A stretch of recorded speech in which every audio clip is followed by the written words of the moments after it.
কল্যাণ, শিক্ষা বিষয়ক, যুব শিক্ষা বিষয়ক, আইন বিষয়ক, ত্রাণ ও দুর্যোগ বিষয়ক, আপ্যায়ন বিষয়ক, ক্রিয়া বিষয়ক সম্পাদক, এগুলো আমরা লিস্ট ফাঁকা রেখেছি।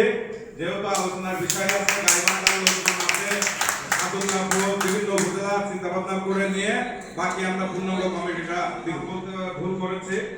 তারপর আমরা অলরেডি দিয়ে রেখেছি কোষাধ্যক্ষ হিসাবে আমরা নাম লেখাবে ইনশাআল্লাহ। তো আমরা আরো অনেক জেলা উপজেলা কমিটি হিসাবে যে দায়িত্ব দেবে সেগুলো বাকি রেখেছি। আমাদের জেলাতে অনেক গুরুত্বপূর্ণ দায়িত্ব আছে, যেহেতু এখানে আমরা সকলে উপস্থিত হতে পারি না।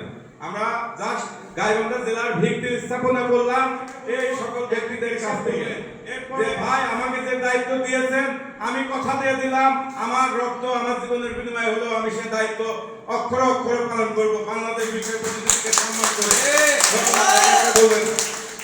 সবাই এক এক এসে বলবেন। এখানে সভাপতি মহাপতি সিরিয়াল করবো না, যারা দায়িত্ব অলরেডি নিয়েছেন তারা এক একে বলবেন। প্রথম থেকে শুরু করেন। আসসালামু আলাইকুম।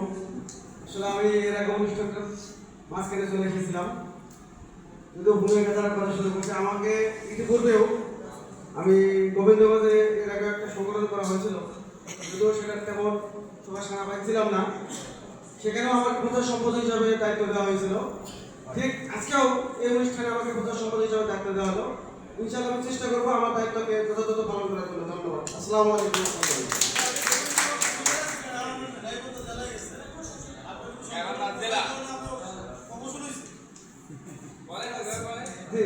সরি আমি বুঝতে যাই হোক, যেহেতু এর আগে ছিলাম শুধুমাত্র গোবিন্দগঞ্জের জন্য প্রধান সম্পাদক হিসেবে, এবার আমি শুধু হয়ে গেলাম পুরো গাইবান্ধা জেলার প্রধান সম্পাদক হিসেবে।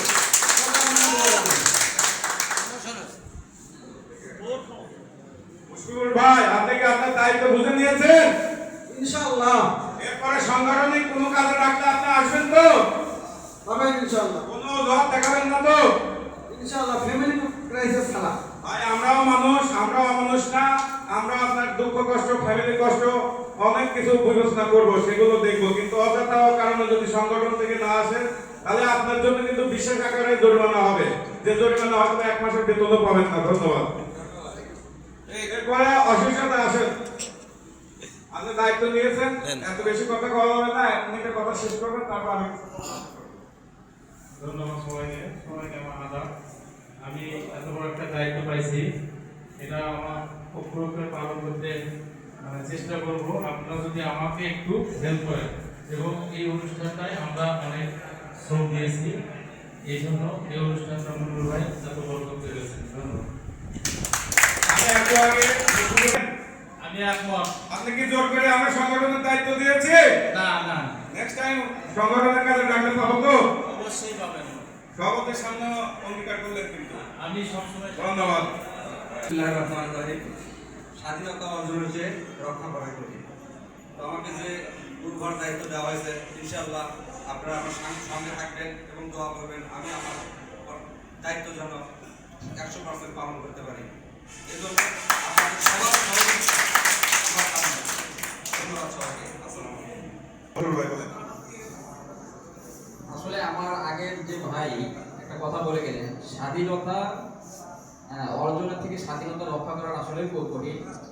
আসলে আপনারা যে দায়িত্ব দিচ্ছেন আমাদেরকে বা আমাকে দিচ্ছেন, আমার জন্য দোয়া করবেন, আমি যেন আপনাদের পাশে শেষ মুহূর্ত পর্যন্ত, অর্থাৎ জীবনের শেষ মুহূর্ত পর্যন্ত আপনাদের পাশে থাকতে পারি।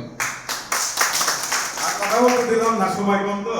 এবারে আমাদের গাইবান্ধা জেলার যার দায়িত্ব, গাইবান্ধা জেলা অন্ধকারের দিকে যাবে না আলোর দিকে যাবে, গাইবান্ধা জেলার লোকজন কাঁদবে কিনা, দুঃখে হাসবে না কাঁদবে, এই বিষয়ে যে আমাদের মেন লিডার, যার হাতে গাইবান্ধা জেলার দায়িত্ব, বিক্রয় প্রতিনিধি জোটের সকল সদস্যের দায়িত্ব, আমরা তার কাছ থেকে যেহেতু সম্মানিত ব্যক্তি 1 মিনিট কথা শুনবো। আর দায়িত্ব তো বুঝে দিচ্ছে, সেটা তো সবাই জানে। আসসালামু আলাইকুম। আমি আজকের এই মহামান্য মিটিংয়ে গাইবান্ধা জেলার সভাপতির যে মহামূল্যবান দায়িত্বটি পেয়েছি, আমি আমার সর্বোচ্চ দিয়ে আপ্রাণ চেষ্টা করব আমি গাইবান্ধা জেলার সকল কূটনীতিদের তাদের বিপদ আপদে কাছে থাকার চেষ্টা করি আমার এই মূল্যবান দায়িত্ব পালন করার ক্ষেত্রে সকলেই দোয়া করবেন এবং আমাকে সহযোগিতা করবেন এই বলে আমি আমার কথা শেষ করছি। আসসালামু আলাইকুম।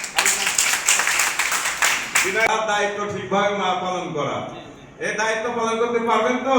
অবশ্যই আপনার প্রতি বিশ্বাস আছে বিধায় তো দায়িত্ব, এত বড় দায়িত্ব আপনাকে দিয়েছি। অবশ্যই অবশ্যই নেন, কথা বলেন একটু। ধন্যবাদ।